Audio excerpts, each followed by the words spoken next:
Wala nang maraming paligoy-ligoy pa, diretso sa punto na. Maiksi lang ang komentaryo, pero diretso sa punto. Maraming kuro-kuro, may tiwali, may totoo. Dito, sa puntong diretso tayo. Punto diretso. Ito naman kay Marcoleta. Mga kabunyog, itong kay Marcoleta, ito, sabi nga ni Ombudsman Boying Rimulya, ang latest dito kay Marcoleta, linabas na mga kabunyog. Linabas na ng Sandigan Bayan ang desisyon nito na isailalim sa precautionary hold departure order si Marcoleta. Humihiling ang Office of the Ombudsman sa Sandigan Bayan na magpataw ng precautionary hold departure order para kina Senator Rodante Marcoleta, former Congressman Mike Defensor at mga negosyanteng sina Joseph Espiritu at Aristotel Viray. Kaugnay ito ng plunder at indirect bribery complaints na kinakaharap ng mga ito dahil sa umano'y hindi idineklarang 7 million pesos na campaign donations ni Senator Marcoleta na nanggaling sa tatlo noong nakaraang 2025 national and local elections. Kahapon kasi nang nag-discuss ako, nag-apply pa lang ang ombudsman ng precautionary hold departure order. Kumbaga, nag-request ang ombudsman na ilagay sa precautionary hold departure order si Marcoleta at si Mike Defensor at dalawang iba pa. Ang latest po ngayong araw, naglabas na ng desisyon ang Sandigan Bayan.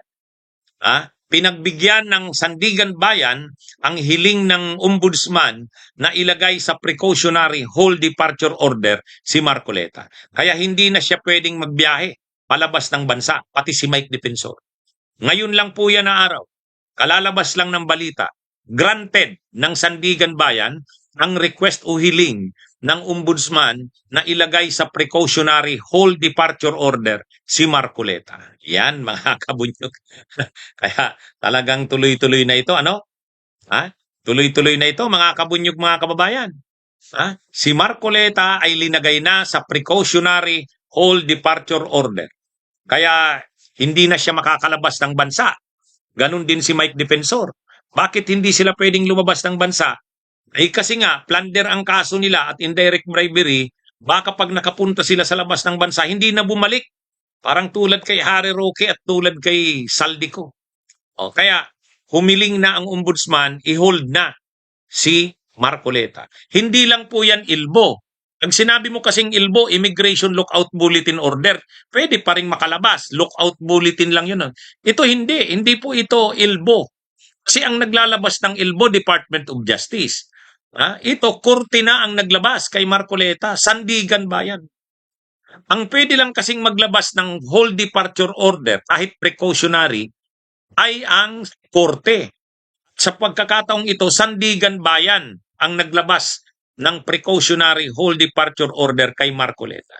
Kaya ang ibig sabihin niyan mga kabunyog, seryoso yung kaso. Kasi hindi naman maglalabas ng precautionary hold departure order ang Sandigan Bayan kung mahina ang ebidensya.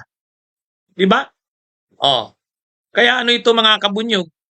At sabi ni Ombudsman Boying Rimulya, ang problema kay Marcoleta, ang mga ebidensya sa kanya, galing mismo sa kanya. Totoo naman yun. Ang mga ebidensya kay Marcoleta ay galing mismo sa kanya. Siya mismo ang pinanggagalingan ng ebidensya laban sa kanya. Bakit? Sino ba ang nagsabi na tumanggap siya ng gift o donation? Galing sa tatlong tao. Yung si Mike Defensor, yung isang ang apelyido ay Espiritu, at yung ang isa ang apelyido ay Viray. Tatlo katao yan. Nagbigay sa kanya total 75 million. Bakit ka tumanggap ng gift samantalang congressman ka ng panahon na yan?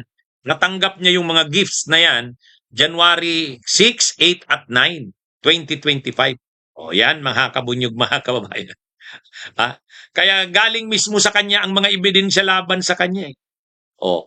Kita nyo? Matindi. Kaya sabi nga ni Ombudsman Boying Rimulya, bakit niya kami sisisihin diyan?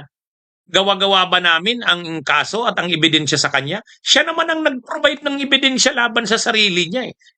Ang tinutukoy kay Marcoleta, Ha? Kaya bakit mo sasabihin na politically motivated? Iba ang nag-produce ng ebidensya, sabi ni Ombudsman Boyeng Rimulya. Gawa-gawa ba namin ang ebidensya laban sa kanya? Siya ang nag-submit sa COMELEC. Sinubmit niya sa COMELEC na mayroon siyang natanggap na gifts or donations. Ha? Noong January 6, 8 at 9. Ang total ng natanggap niya, 75 million.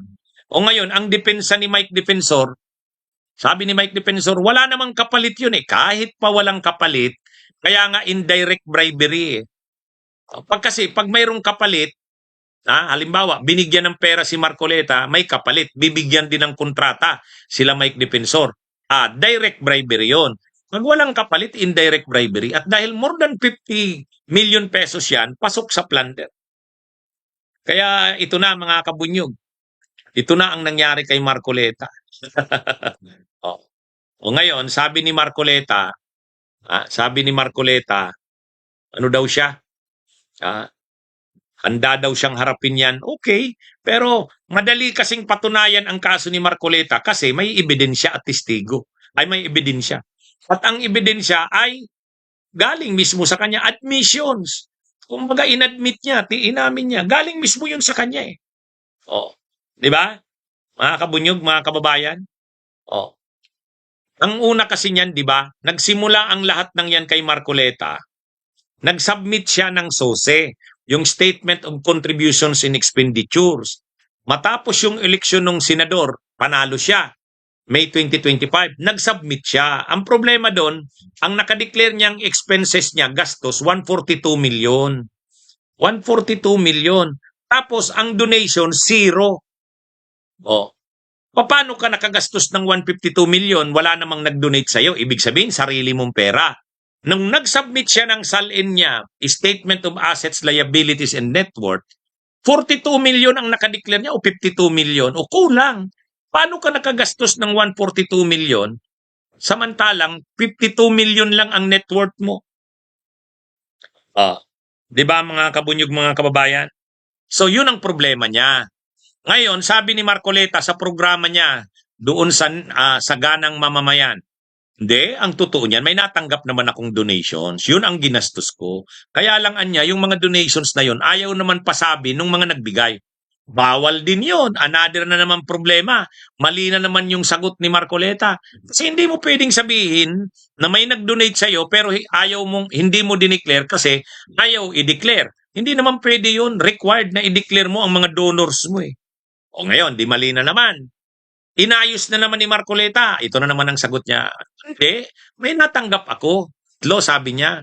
Yung isa doon kay Mike Defensor. Yung isa naman kay Spirito. Ang isa naman kay Biray. Ang total noon 75 million. Natanggap niya daw yun January 6, 8 at 9. Nung panahon daw na yan, hindi pa siya kandidato. Kasi nakalagay sa Piñera Doctrine, kandidato ka lang, considered kang candidate kapag nagsimula na ang kampanya. Ay natanggap niya daw January 6, 8 at 9. Ang campaign period, February. So hindi pa siya kandidato. Dahil hindi pa siya kandidato, hindi naman niya kailangang i-declare yun. Okay, lusot na naman siya sa COMELEC. Pinalusot siya ng COMELEC, dismiss. Kaya lang pagdating sa ombudsman, hindi. Bakit ka tumanggap ng pera? Ay, congressman ka ng panahon na yan, bawal yan. Diyan siya ngayon nadali. Di ba? Mga kabunyog, kaya nga maraming nagre-react. Abogado ba siya? Bakit niya ginawa yun? Yun. Yun mga kabunyog. Kaya mabigat itong ni Marcoleta. Admission siya mismo ang pinanggagalingan ng ebidensya laban sa kanya. Hindi, sa totoo lang. Kaya yung ngayon, yung Sandigan Bayan, naglabas na ng precautionary whole departure order sa kanya. Kasi nga, matibay rin yung ebidensya laban sa kanya eh. Hindi naman maglalabas ang Sandigan Bayan ng precautionary whole departure order. Hindi naman aaprubahan yan kung mahina ang ebidensya. Kung mahina ang ebidensya. Matibay ang ebidensya kasi galing mismo sa kanya eh. Okay, mga kabunyog, mga kababayan, magandang araw sa inyong lahat. Mabuhay po tayo. Bunyog, bunyog. Halikan na kasama ka, Bunyog. Kapag buklod ay may pag-asa, Luzon, Visayas, Mindanao, isa ang pananaw. Sa bagong Pilipinas ang bunyog isisigaw. Bunyog.